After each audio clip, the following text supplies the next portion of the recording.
Ayun, magandang araw po mga kabady. Welcome po sa ating channel. At kung bago lang po kayo sa channel natin, subscribe na po kayo para lagi po kayong updated sa mga bagong video po natin. Ayan, at kamusta na po kayo? At sana nasa mabuting kalagayan po kayo. Ayan, at ngayong araw po na ito ay maulan po dito sa ibang bansa. Di po tayo makapag-fishing ngayon gawa ng napakalakas po ng ulan. Baka dito na po yung bagyo. Lumipat na dito sa Taiwan. Update po dito sa tinanim nating yung kinuha natin sa ilog. Yan yung ligaw na kamatis. Ayan, nagsusurvive pa po siya. Ayan, tapos may nilagay ako na buto ng dito, buto ng ampalaya. Tumubo po sila. Ayan. Hindi ko po alam kung saan ko papagapangin pag lumaki na ito. Ayan. Tapos may nag-comment po na lagyan daw po natin ng bitchin yung lupa. Yun daw po yung pampataba para mamulaklak yung yung kamatis natin. Dito lang siya, tumutubo siya. Sana sa susunod dumami yung bunga nito para makapag-harvest tayo kahit dito lang sa may dorm po natin. Yan po yung ulan, no? Ang lakas po ng ulan dito. Medyo tumila-tila na ng konti. Kanina napakalakas po ng ulan. Kaya di po tayo nakapag-fishing ngayon. Ayun po mga kabady, at kain po tayo. Dahil maulan ngayon, nag-noodles po tayo. Luto po tayo ng noodles. Ayan po. Ayan natin dito sa may mangkok.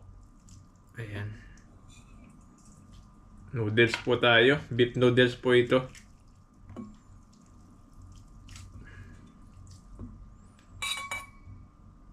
Sarap po nito.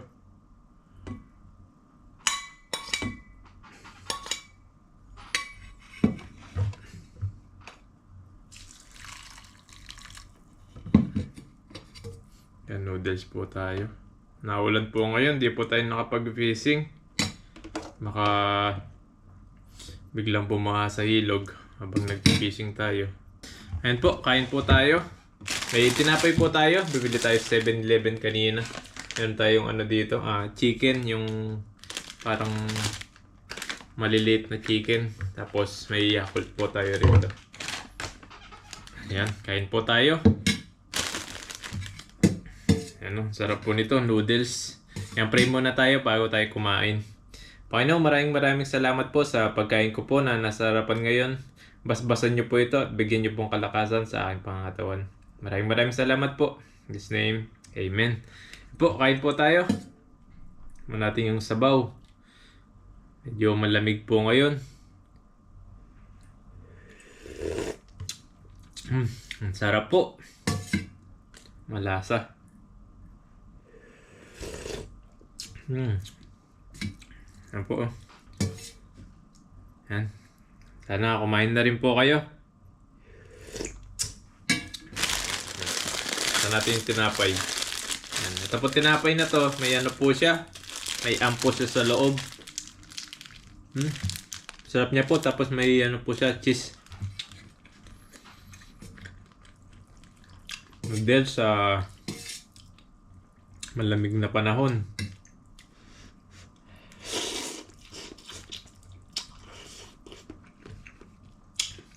Mainit pa po siya.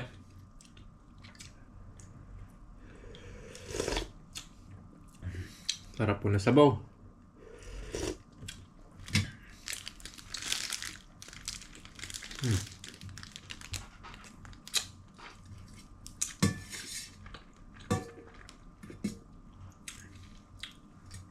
May napanood po ako sa FB. May gumuhang mga gusali sa Pilipinas. Sa Jensen daw po yata yun. Yung Jollibee, gumuho. Ang lakas po ng lindol. 7 point po yata, nasa 7 yung lakas ng lindol. Yan po sa mga nasa Jensen po. Saan man po kayo ngayon, mag-ingat po kayo palagi. Hindi po natin alam kung ano yung mangyayari ngayon, bukas o kailan. Kaya kailangan na ready po tayo. Kung saan man po tayo, may mga mangyayaring di maganda, mag-ingat po kayo palagi. Maging alerto po tayo sa paligid. Kasi di po natin alam yung mga nangyayari ngayon. Ay, mga aksidente. Yan, tulad ng lindol.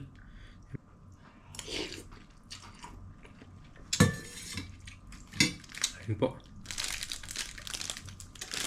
Kaya mag-ingat po tayo palagi. Kung saan man po tayo pumunta. Kung saan man po tayo ngayon.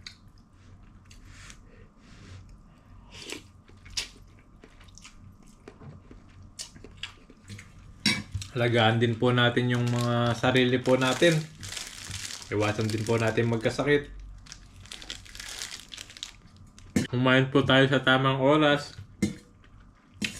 Ingatan po natin yung sarili natin. Kain po.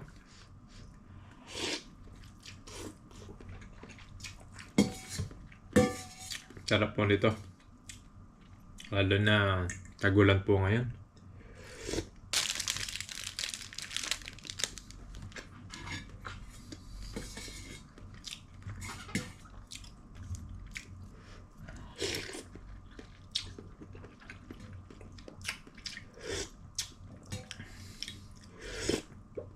Alam niyo po ba mga kabady, kapag tagulan, yung mga isda dito sa ilog ng Taiwan, napakarami pong isda.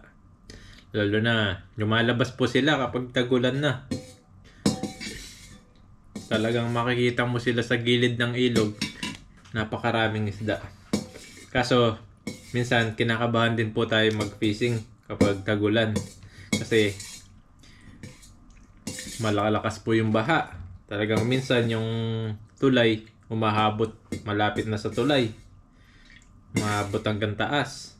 Kaya kapag nagulan po dito, kung wala po tayong pag-upload sa pag-fishing, alam nyo na po, malakas po yung ulan kasi di po tayo makakalabas.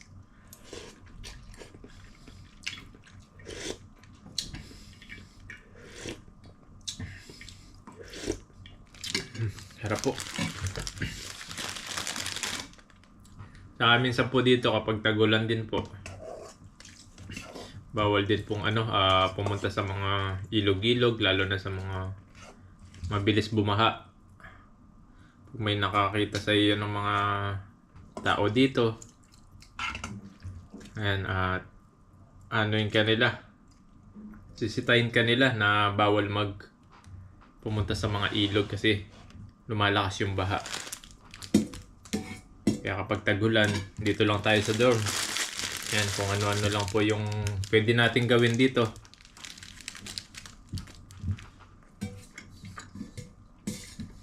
Kain po.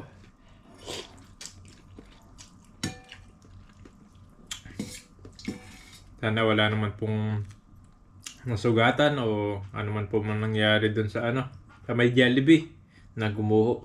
Grabe. Yung Jollibee na yun, biglang gumuho, nakaganon-ganon lang. Hindi siguro matibay yung pagkagawa. Pero yung...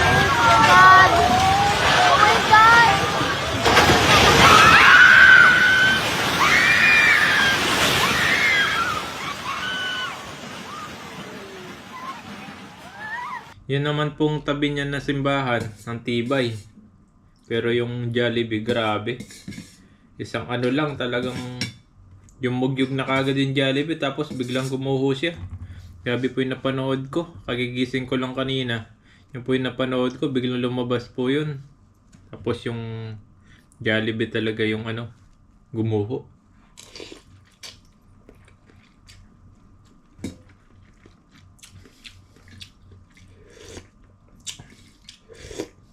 Hindi siguro matibay yung pagkagawa nun. Yung mga poste niya, hindi gaanong makakapal yung mga bakal na nilagay. Kasi kung matibay po yun, matibay yung pagkagawa, hindi naman po guguho na ganun-ganun lang. Parang lang po siya eh. Parang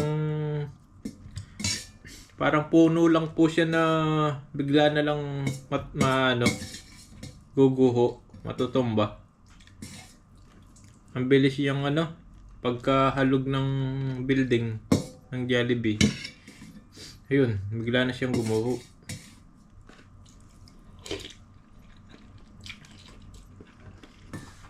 Dito po sa Taiwan, kapag ganyan, ayun, mga ganitong summer, siguradong mga naglalabasan naman yung mga lindol dito.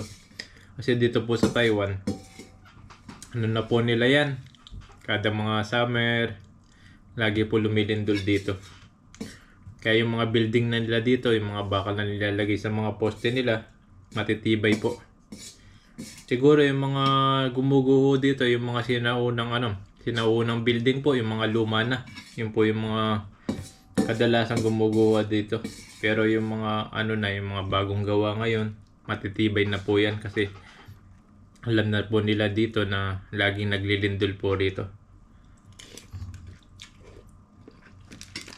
Kaya nakaready na po sila.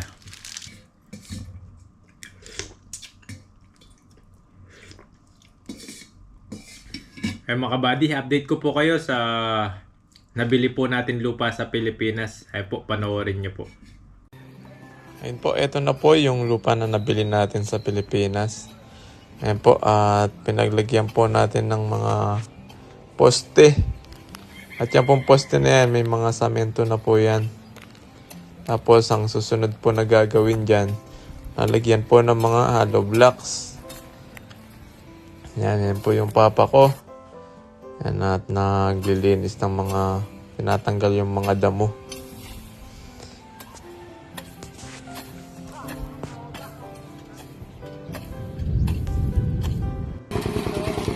Yan, at nagpalagay rin po tayo ng giripo. Yan, para may tubig yung ating lupa.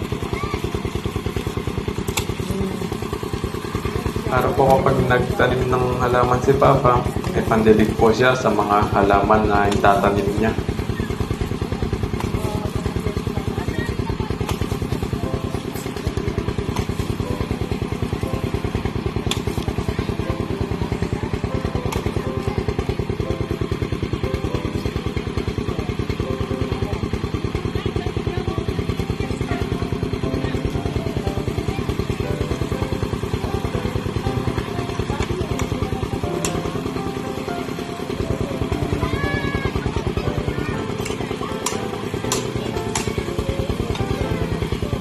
Kaya po lalagyan na ng yan, yung pinaka po niya, pinaka bomba niya, yung pitchil ng ating tubigan sa lupa. Yan po, nalagay na po. Kung nakikita nyo po yung iniikot nila, yun na po yung ating magiging dyan, tubig ng lupa.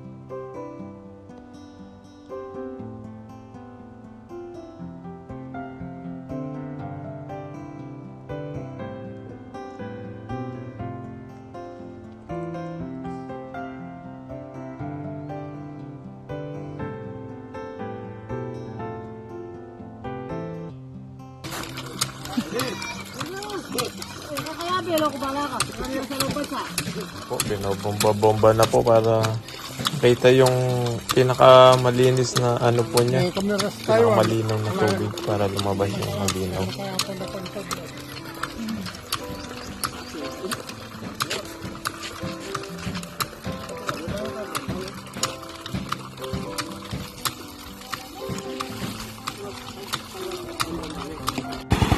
Ayun.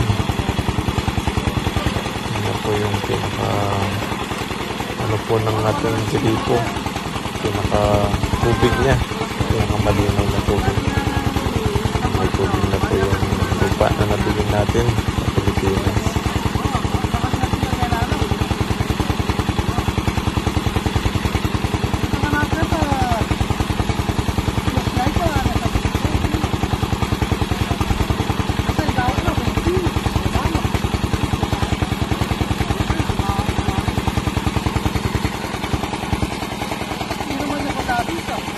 Tubo mas malinaw at malinis yung tubig niya.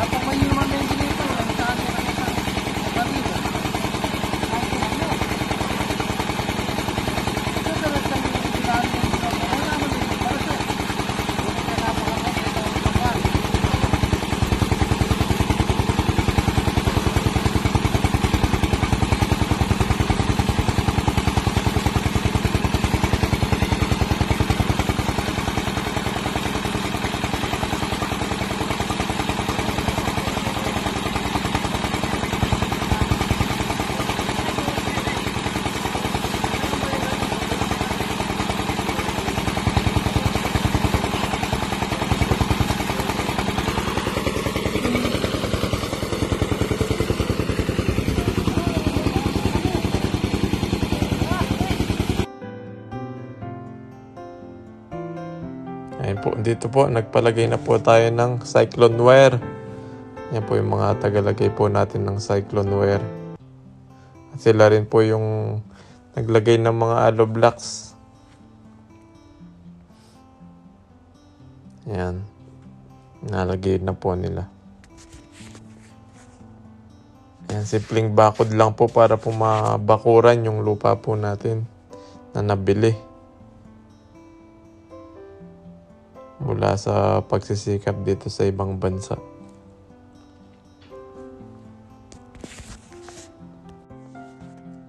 Pagkatapos po na nalagay yung cyclone wire na yan, lalagyan po ng barbed wire para po mas maano po siya, matibay. Yan, lalagyan po nila sa kada ng cyclone wire. Siguro mga apat na pahaba ng barbed wire yung lalagay po nila dyan.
Ay po mga kabady, sa tagal natin dito sa Taiwan, yan may mga napundar po tayo. Makapag-invest tayo ng mga lupa at kung ano naman po yung mga gusto natin na may pundar dito habang nandito tayo sa Taiwan. Makapag-ipon din po tayo. Sa lahat po ng mga OFW dito na sa ibang bansa, lahat po ng OFW, sana gawin nyo lang po na dumiskarte, tapos magtipid, at huwag ibigay lahat ng yung mga sahod nyo po, at magtabi rin po kayo, mag-ipon para po kung sakaling uwi ka na sa Pinas, may mga ipon ka at mga naipundar. Ayan po, ganun lang po yung gawin nyo po sa mga OFW po dito. Huwag po masyadong mapagbigay ng mga yung lang po, pwede ka na magbigay yung sapat lang po, yung kaya nyo po, basta po nakakapag-ipon pa po kayo. Yan, gano'n lang po, kasi po hindi naman habang buhay nandito po tayo sa abroad, kasi uwi din po tayo, kaya mag-ipon po tayo at mag-invest din po tayo.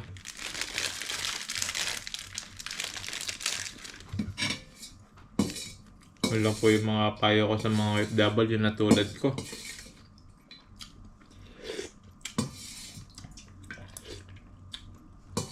Kailangan mo lang magtipid, dumiskarte, at huwag magbigay ng bigay. Sapat lang po yung bigay po. Sapat lang po yung bibigay po natin. Yan po, maraming salamat po mga kabady. Ito po, din na po natin nakain to. Mamaya na po siguro to. Ulamin natin. Chicken po yan na may parang po nila, minarinate, tapos pinride po nila. Kaya po,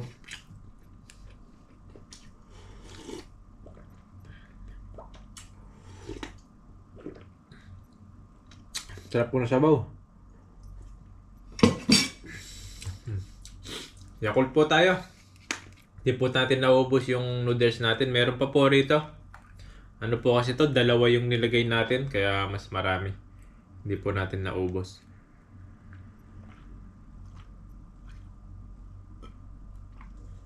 Ito po yung Yakult nila dito sa Taiwan. Mas malaki po. Kasi po sa Pinas, maliliit lang po yung Yakult. Di ko po alam ngayon kung may malalaki na Yakult ngayon. Kasi po nung huling umuwi ako ng Pinas, malilit lang po yung nabibili namin. Ganito lang kalito. Malilit lang po yung mga Yakult. Dito may mas malaki pa po rito. Parang sa laki ng pitchil, may hawakan siya. Ito po yung pinakamalaking Yakult na ano po dito nabibili. Kaya po mga buddy, maraming salamat po ulit sa mga patuloy po na nanonood sa akin, sa mga video ko po, mga upload natin dito sa ating channel. Sana huwag niyo pong kalimutan i-subscribe at i-share po yung ating video para lagi po yung updated sa mga bagong video po natin. At mag-ingat po kayo palagi saan man kayo ngayon. At ingatan po natin yung sarili natin. Ayan po, hanggang sa susunod po ulit. Mag-ingat po kayo palagi.